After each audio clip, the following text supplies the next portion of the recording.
هي ليه الدولة سايبة أزمة نقص الأعلاف كده بدون تدخل؟ أنا مصطفى الغريب ودي فيديوهات السؤال الصح.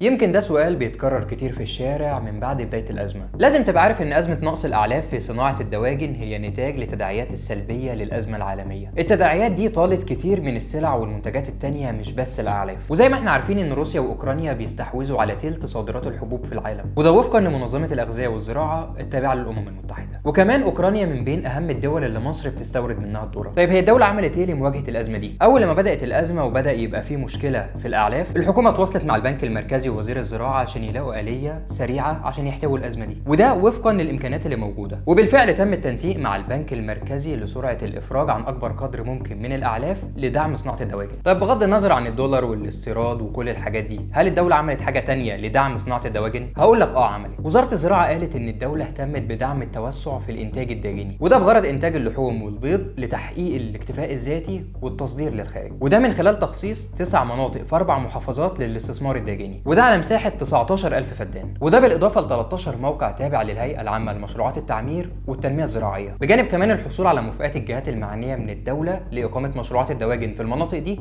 للتيسير على المستثمرين. كمان تم توفير تمويل في شكل قروض ميسرة بفايدة 5%، وده لدعم صغار المربيين، وده كمان لرفع كفاءة مزارعهم وتحويلها من نظام التربية المفتوح لنظام التربية المغلقة، وده بهدف تحسين العائد الاقتصادي وزيادة إنتاج مزارعهم. وبرضه الدولة ما وقفتش عند الحد ده، لكنها عملت إجراءات للتسهيل. زي إيه؟ هقول لك. تم عمل بروتوكول مع البنك الاهلي والبنك الزراعي المصري والاتحاد العام لمنتجي الدواجن، وده بهدف توفير الدعم اللوجستي والفني لصغار المربيين. برضو الدوله ما وقفتش عند كده، عملت ايه تاني؟ هقول لك. تم دعم صناعه الدواجن بتخفيض اسعار الكهرباء ومساواه مشروعات الانتاج الداجني المختلفه باسعار الكهرباء بالنشاط الزراعي. وزاره الزراعه قدمت تيسيرات لاتمام التعاقد على الحصول على الذره الصفراء المنتجه محليا، وده من خلال تفعيل نظام الزراعه التعاقديه. فتمت زراعه مساحات كبيره جدا من المحصول ده، وده لتوريدها لاتحاد منتجي الدواجن ومصانع الاعلاف، وغيرها كتير من الاجراءات اللي تمت لدعم الصناعه الحيويه دي. طيب بالنسبه للاعلاف اللي في المواني دي ايه وضعها؟ وزاره الزراعه اكدت انه تم الافراج في اخر اسبوع في اكتوبر واول اسبوعين في نوفمبر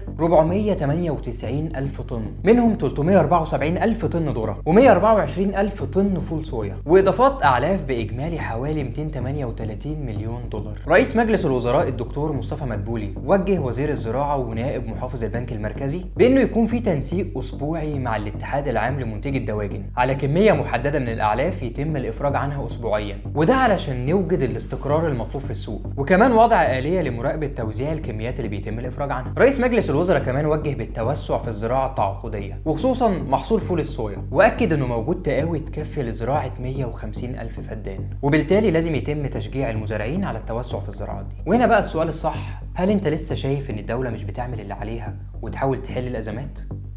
سلام.